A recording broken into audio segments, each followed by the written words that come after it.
Iphini likaNgqongqoshe wezokuXhumana uMhlophe Mapulane uthi balinde umbiko othinta umphumela wokuhlolisiswa kwamalungu abefake izicelo zokuba amalungu e-I-SABC.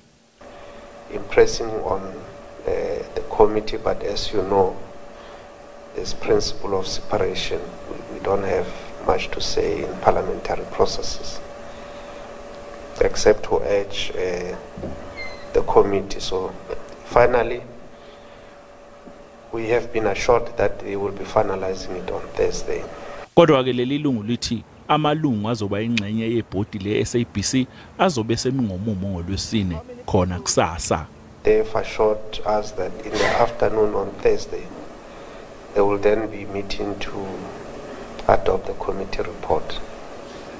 So hopefully the House can schedule that report so that we get the board to be appointed. As we know, it's a matter that is really out of our hands. Amalungu ekomidi lezokuXhumana ePhalamende zwakalise ukungenami ngezinye izinto ezenzekayo e-SABC. There is no board. The alternate counting structure should be in place and ought to have been in place, and the failure to do so counts negatively on the part of SABC. Has anyone been designated those powers to act on behalf of the board and also to be an accounting officer, so that we do not crucify the wrong Jesus? Elinye ilungu lebhodi likhale kakhulu ngokuthi i-SABC ayizange ibahlinzeke ngombiko wonyaka owumqingo.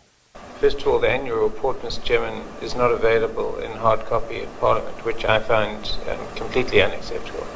For me to have to go out and print this thick document to be able to do my work is just outrageous, really. I don't understand why the annual report is not available.